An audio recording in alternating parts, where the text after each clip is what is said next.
Uh-oh. Uh-oh. Not good. Hold on. All right. Well, we're going to Did get I some. do? Oh, you didn't do anything. That was all on my part. All right. That way we have a replay. Yeah. So today what we'll talk about is how to accelerate your lead flow with paid marketing. We'll look at Google ads, local service ads, and then retargeting and social media ads.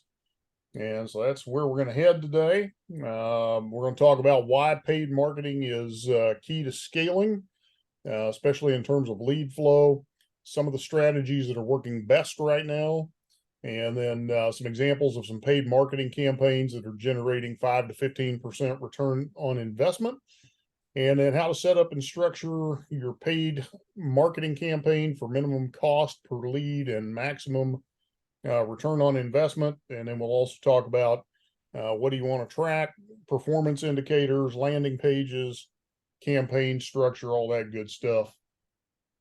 So real quick background on me. My name's Carl Willis, and I'm the founder of Remodeling Marketing Team. Been marketing online since 1997. Authored a book called Internet Marketing for Home Remodeling Companies. Created the Marketing Classroom. Speak around the world on business growth and marketing related topics. Widely accepted as a go-to expert in internet marketing for home remodeling companies, and work with companies across the US and across the world. And some of our current clients that love us, and Scott got you here in the corner. Great. And what we're going to get into today, though, is where paid advertising really fits into the ecosystem. So we have what's called the digital dominance method. Graphic is this pie chart. Basically, the foundation of everything is the organic, your search engine optimization. Does your website show up? Does your Google business profile show up? Then we move into pay-per-click, which is what we're going to focus on today. So that's Google AdWords, Bing, and Yahoo search. Then you've got your retargeting, both on Google and Facebook. Online paid directories. So in the remodeling space, that's going to be porch and super pages and house and all those next door. Repeat business, referrals, paper lead networks, social media ads, and then just referral programs that you might run. And so here's why we want to get into paid marketing, and why it needs to really be a part of the strategy. Number one, allows you to show up quickly. And so Google is on their third organic core update for this year, which means all of the organic rankings move around every time they do that. And so if you've got a new site or you find yourself kind of buried in the results, paid marketing is a way to get to the top of the page quick and jump to the front of the line. And then you can show up as often as possible where your customers are looking. You can show up for non-geographic modified words. So just, I call them the generic terms: remodeling, kitchen remodeling, room additions, bathroom remodeling. And then you have unlimited scalability. So when this is put together correctly, we should be able to get a return on our investment for our ad spend. And so that's what we're always going to look for, is for every dollar that goes out, do we get some dollars back? And so moving through this, kind of look at the bigger picture on this wheel here. There's basically three ad sources that we'll delve into a little bit today. So you've got your page search. So that's going to be Google ads, Bing ads, Google local service ads, and then retargeting. And then you have paid social ads, which is going to be Facebook, YouTube, TikTok. And then you've got pay per lead and paid directory ads. So that's going to be Angie, Home Advisor, Yelp, Nextdoor, Thumbtack, eLocal are all examples of that. And then in the middle is retargeting and automation. So we want to make sure if a lead comes in, there's some kind of follow-up mechanism, that they're getting retargeted through their buying journey. So just because they click on your ad doesn't mean they're ready to make the decision right now. So we're going to stay with them through that process.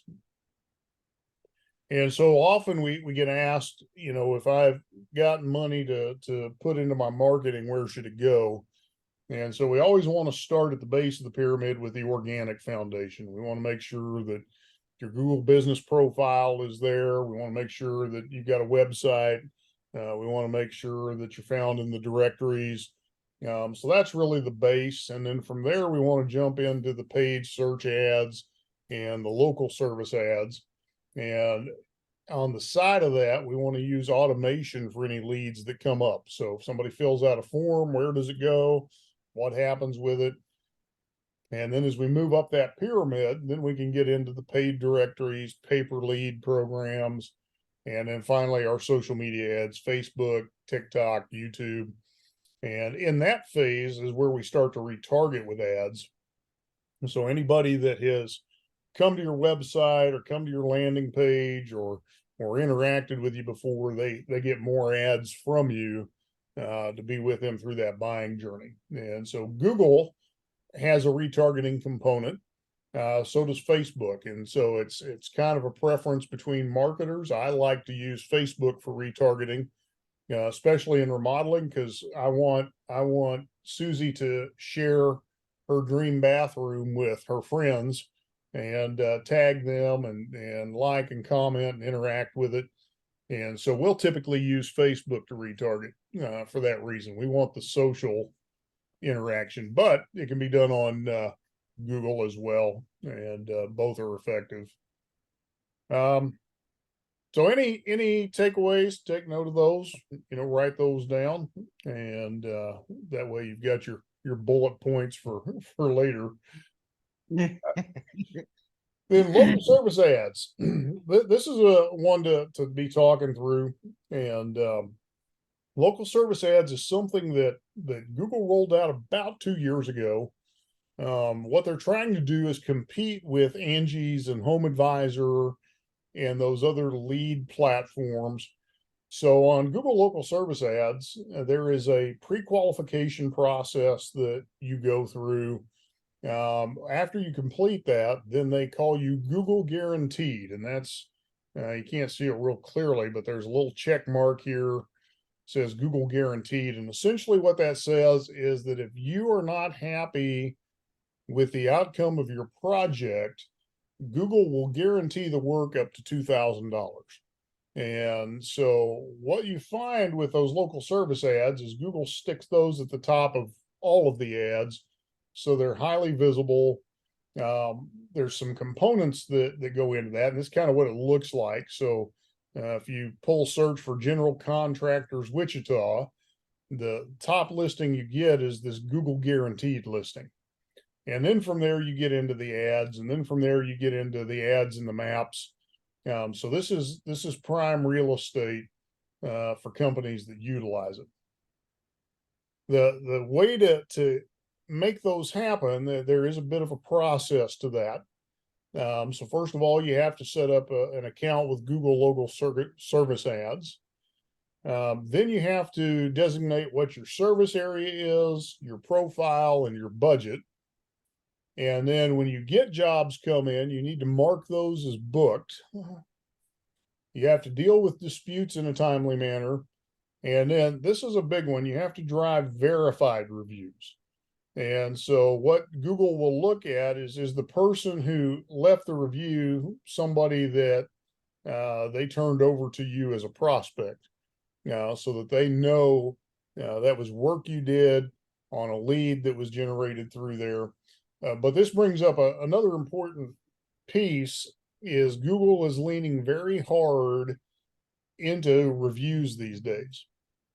And what they're looking for is experience, expertise, authority, and trust. And so in those reviews, we really want to have customers leave a little bit of a dialogue in that review. So we always coach everyone, when you're asking for reviews, ask your customer, would you write a sentence or two about what we did for you? What that does is it checks off the experience box and it checks off the trust box. Because now Google can see that, wow, you actually did business with this company. So what they're trying to get away from is in the past, I could go out to your website or your Google business profile, and I could say that Scott Riley is a great guy, takes care of everybody, nicest fellow you'll ever meet, leave you 5 stars. And Google looks at that and says, but did you ever do business with him? Because that's not clear. Uh, so that's part of what we're looking at here. This is what they're looking at in these local service ads. And then the target that we want to go after is an 85% booking rate on local service ads. So the way these work, they're a little different than traditional ads. You set a budget. Google will send you a note. You got a caller from your local service ad, and then they're going to ask for a follow up. What happened on that call? And so there's a tracking that goes along with that to keep that platform solid and keep the reporting solid. And so that's kind of the big new thing that's been happening with Google. Biggest thing with local service ads, to get qualified, you have to have so many reviews. They have to be so many positive reviews. You have to have response times within a certain period on average. So there's a few hoops you have to jump. Plus, you have to produce business documentation to prove that you're a legal entity. A few other things like that, and that's the way they work. So again, if you've got any takeaways, make a note of those. And if there's anything that want to dive into, we'll get to that towards the end here. Now, traditional Google ads is what most people are familiar with. And again, the reason we want to utilize those, Google ads, you have the Google guarantee that we just talked about. Then you've got the regular ads, and then you've got ads in the maps as well. So there's 3 different places where you can have visibility on the page with that Google ad platform. The reason most campaigns fail is that the person advertising does not understand the auction process on Google. And so one of the things you have to keep in mind is that what Google is doing is they are looking for everybody that's willing to pay for a certain set of terms, and whoever bids the highest, just like any other auction, is going to get the preferential treatment. So part of what we have to do is we have to get more skillful at the way we do things. And so one of the other mistakes is that business owners will set up one ad group for all of their services. So they'll just kind of throw a blanket out there. So the ad group is remodeling, but in that they're running for keywords on kitchen remodeling and bathroom remodeling and room additions and exteriors, and they're lumping it all into one place. And so because of that, they're not using specific text ads. They're not using specific landing pages for specific groups of keywords. And then the other big thing is oftentimes there's just no call to action or offer on the landing page. So we're not telling the prospect, call us, fill out the form. We're not giving them any direction as to what they need to do. And so what we don't want to do is lump all of these things in one campaign and send them all to your main website, because what happens is if I'm searching for kitchen remodeling and I go to your website and the first page tells me about your company, and then I have to click somewhere else to find out what services you offer, and then I have to click to the kitchen page, and then I have to click one more place to contact you. We've created 4 or 5 steps before they actually become your prospect. So what we want to do is simplify that and send people directly to a page that matches up to their search and gives them a call to action. And so our big takeaways there is we don't want to lump things together. We do want to send traffic to pages that match up. We do want to break apart our words into different ad groups so that we've got much better coverage on those ads. And so let's talk a little further about the end result here. Can we really drive return on investment for remodeling companies? And so here's just a couple of case studies of some PPC campaigns. This one they've spent, and when we talk about total PPC investment, that's going to be their ad spend plus the management fee. And we'll get into management fees here in a little bit, how different companies work, but this is a lump sum of all those things together. So this particular company spent $9,011.95. They generated 224 leads out of that. So their average cost per lead was $40.23. So now they know what their leads are costing. Then they can also look at what their conversion metrics look like. So out of 10 leads, how many become customers? And then they can start to figure out what their scale is. But here's what we want to look at. Out of those 224 leads, if conversion rate is 40%, that means they're going to book 89 jobs. Average ticket price on the job for them, $750. 66,750 is the total. If you divide that by what they spent, that gives them a 7x return on investment. So pretty good. We get this one, they got a little better metrics. Their total spend was 3,842. That brought in 237 calls. They were paying $16.21 per call. And so when you do their math, we got a little lower ticket on this one. So 237 total leads, 40% conversion rate. So that's 94 booked jobs. Average revenue, $550, 51,700 total. And then when you divide that by their ad spend, they got a 13x return on investment. And so biggest thing we want to take away from this is knowing our numbers.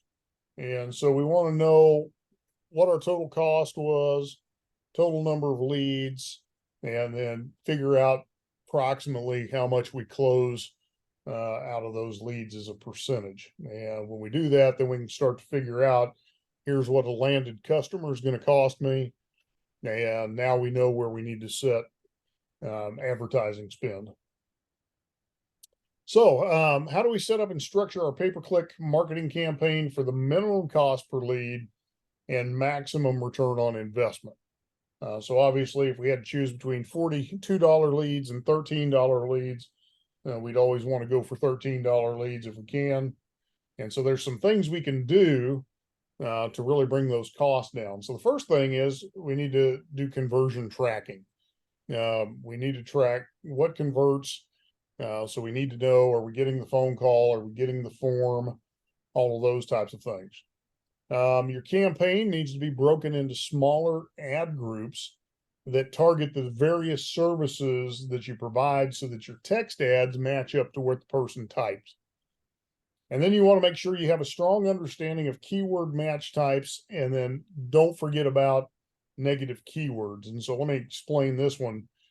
In Google, you have 3 different match types when you target. You have what's called broad match. Broad match is I just type in kitchen remodeling. I don't type in anything else. And so anything that is somewhat related to that, Google's going to show my ad. My next option is I can do phrase match. I say, well, that's a little too haphazard because I'm getting searches for people who are DIY kitchen remodel, Lowe's kitchen remodel, Home Depot kitchen remodel. I want to tighten that up. So then we move to a phrase match. Phrase match means that whatever words we put in there have to be somewhere in whatever was typed in. So if my phrase match is kitchen remodeling quote, then anything that has that variation of sentence structure, it'll show the ad for. So if I'm type in who's got the best kitchen remodeling quote, then it'll fire my ad. If I say kitchen remodeling quote in Wichita, Kansas, it's going to fire my ad. So that's the phrase match. The exact match is just exactly what it says. I'm going to put in kitchen remodeling quotes in Raleigh, Durham, North Carolina. And that ad will only show when that phrase gets typed in exactly. So those are the three types of targeting we can do. But then we want to use negative keywords as well, because Google is trying to be extra helpful these days. And so Google is using artificial intelligence to say, well, here's a keyword that we thought was pretty close. So we're going to go ahead and show your ad. And what they're doing, obviously, is trying to drive more revenue by being helpful. So when we see those searches, excuse me, when we see those searches, what we have to do is we have to put those into what's called a negative keyword list. And so when we see kitchen remodeling, Home Depot, now that needs to go over into the negative list. We don't want to fire our ad for that term. And so we have to continue to build out that negative keyword list. And a lot of advertisers forget to do that. They set their keywords, but they don't go into the actual search terms to see what has Google been showing my ad on, and do I still want my ad showing for that term? We also need to write compelling text ads that are going to resonate with what the customer typed and get them to click on your ad versus the competition. The way Google works now is they have us put in a series of headlines and a series of descriptions, and then they spin them and mix them and match them. And whichever ones start performing best, that's the ones they run with. So we want to create lots of good headlines, lots of good descriptions. We want to use ad extensions. So ad extensions allow us to show an image with our ad. They allow us to put a clickable phone number with our ad.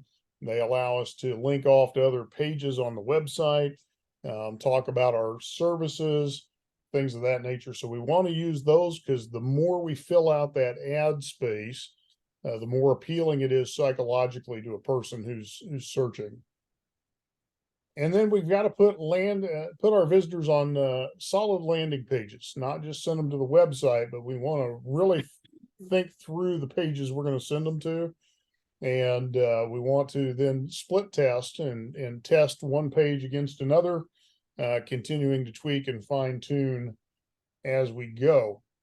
And so back to what we said before, though, the biggest thing we want to do is make sure we're tracking. So if we're going to spend money on ads, we want to make sure we're tracking performance and conversion metrics. And so here's the things that we do want to track. We want to have a different phone number so we know when calls are coming in, where they're coming from, so we can tie it to a traffic source. Is it organic or is it paid traffic? One of the things we can do is we can use a keyword pool that swaps out the phone number on the ad, so we can actually tell what keyword and campaign that call came from. We want to track web forms so we know where those came from. And then we want to build that conversion tracking into our Google Ads campaign to determine what ad group was generating that particular lead. And then our most important KPIs: total ad spend, average cost per click, average cost per lead, both calls and web forms, and then our total return on investment. So we do want to know for what we spent, are we spending too much on clicks? Are we spending less than we were the previous month? Is our cost per lead up or down? And then once we know that, we can start to figure out what's it going to take to land the next customer. So best to have a dashboard where you've got these kind of metrics displayed. Every agency uses a little different type of dashboard. But the biggest thing we want to be able to figure out is, again, what did we spend? How many leads did we generate? What type of cost per lead did we have? And if you can track your ROI to different sources, even better. So if you're tracking referral customers, if you're tracking insurance referrals, if you're tracking your organic, if you're tracking your if you're working with realtors, wherever your lead sources are, the more you track, obviously, the better you're going to be able to tell what your ROI is, and the more complete picture you have. And then you can even take that a step further. Look at zip codes, which zip codes are producing, which areas might you want to focus in on because you're getting more interaction from those areas. And then even breaking it down by category: organic, advertising, direct, referral, all of those types of things. So when we structure our campaign, we want to break it into smaller groups, and we want to target the various services that we provide so that your text ads are matching up to what the person is typing in. So in a brand campaign, we're going to use more of what I call the generic terms: remodeling, bathroom remodeling, kitchen remodeling, room additions, basement finishing, decks, patios, siding. But then we can subcategorize, create new ad groups for those different services. So within kitchen remodeling, we might be searching for backsplash installation, or granite countertops, or custom kitchen cabinets. Within bathroom remodeling, we might be looking for a rainfall shower, or tile shower installation, or heated floors. In flooring, might be looking for tile flooring, bamboo flooring, laminate flooring, drywall installation, floating taping, interior painting, exterior painting. So all of those types of things are where we would break out the ad groups and take them down a little further, always funneling it down to the basic of what a person might search for. And then what this looks like when we're advertising is we're going to match up the ad to what it is the person's searching for. So in this case, we're working on basement remodeling. And so our first ad is remodel your basement, finish out your basement. And then because it's in Wichita, Kansas, Wichita basement remodeling, finish out your basement, remodel your basement. And in our description, we're going to say the same things: our basement remodeling professionals will remodel your basement. So we're going to try and match up to what the individual might be saying in their actual search query. And you can see this particular ad has a 10% click-through rate. So it gets a good click-through rate because it's matched up. This one's a 4.62. So there's some refining that can be done on that to get that click-through rate up. And then when we talk about best performing text ads, there's a couple of things we generally see. Number one, they're going to match up to what the person is searching for. So top rated local plumbing company, Pittsburgh plumbing specialist, top rated AC services, need a plumber, local AC service specialist. But the other thing you'll notice is that they fill out all the space here. So they've got big descriptions, they've got pictures where pictures are allowed. And so it just makes those ads perform better. The more information, the closer we match up to the search, the better that ad is going to perform. And then here's yours, Scott. Have to land your visitors on solid, well thought out pages that are built to convert. So we run all of the paid traffic to landing pages that are specifically for the line of service we're looking for. And we've set these up to where on the page, there's 1, 2, 3 different places to create a response from the page without ever having to scroll, without having to go to another page. The whole point of this page is, are you looking for kitchen remodeling? And if you are, you can press one of those 2 buttons, or you can fill out the form. It's your pick which one you want to do. But that's what we want to do. We're not concerned. Do they scroll more? We want to hit them as soon as they open that page with this information so they can respond and become a lead in your system.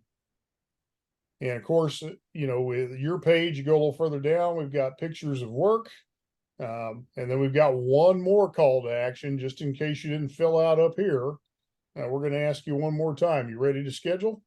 We've done the same thing over here. This one, we've got a call to action email button.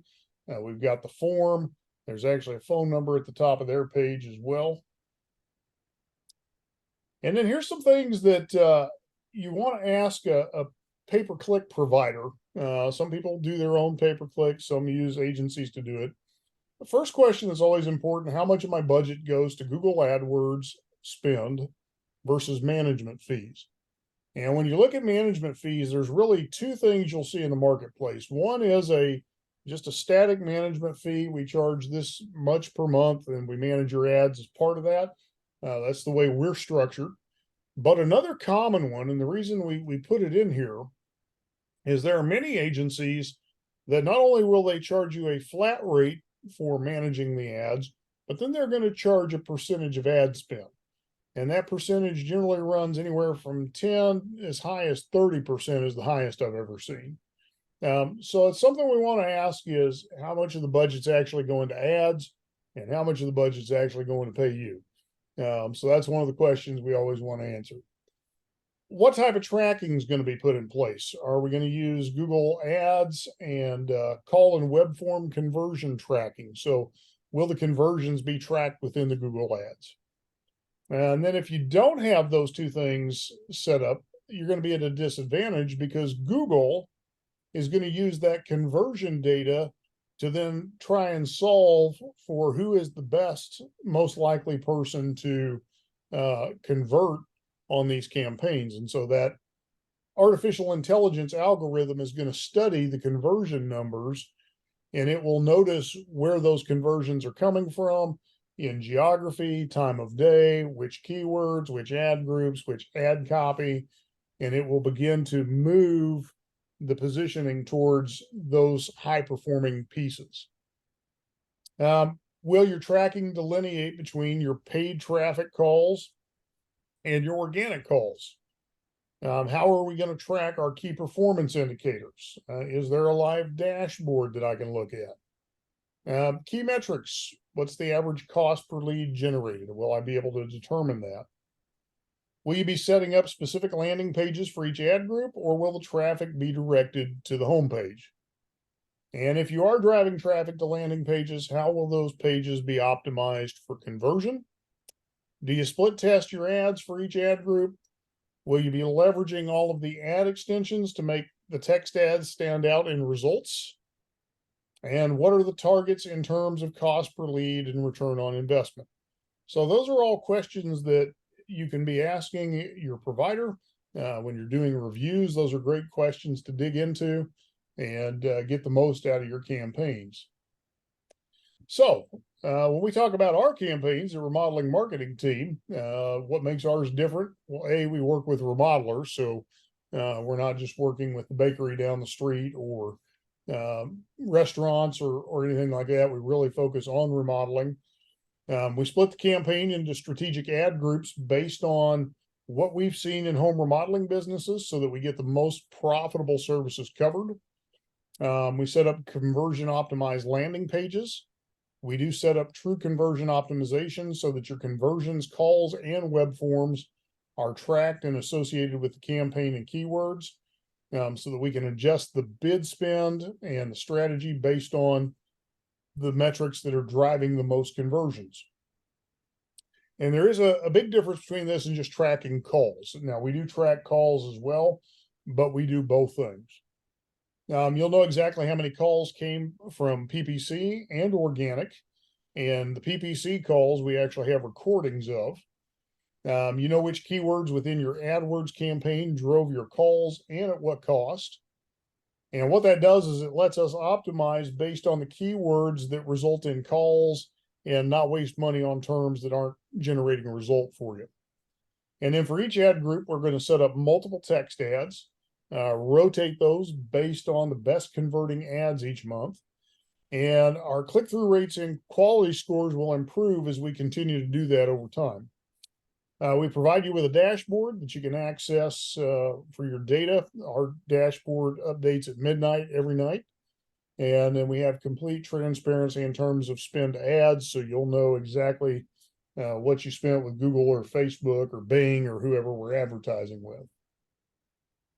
And then any takeaways you've got, biggest things is we want to separate into ad groups. We definitely want to measure key metrics, and we want to make sure that we're staying on top of are we getting good numbers in those key metrics. And then the last thing we'll talk about is retargeting and automation. And so retargeting simply is when somebody hits your landing page or your website, we have a tracking code that is installed there. And that tracking code is allowing us to then re-advertise to those individuals, reminding them of your services and what it is that you do. Now, this can be done on Google, and it can also be done with Facebook. I prefer Facebook because of the social component. Some marketers prefer Google because of Google's broad reach. I think either one is good. It's are we retargeting, and that's really the key. So leads that are not followed up within the first 15 minutes go cold. So people right now have a short attention span. And so we want some kind of automation to follow up with them as soon as they submit their form, or if they send a message, that there's some kind of response that goes back to them. Generally, what we find is the average customer has to be followed up 5 to 7 times before they're going to book an appointment. And then today's consumer actually prefers text message over phone call or email. And so text can be a powerful tool in those follow-ups. Then with the retargeting, what we're going to do is we're going to keep your ad out in front of those individuals throughout their buying process. So typically in our retargeting, we'll put together 6 retargeting ads. Each one says the same thing, but it has a different appearance to it.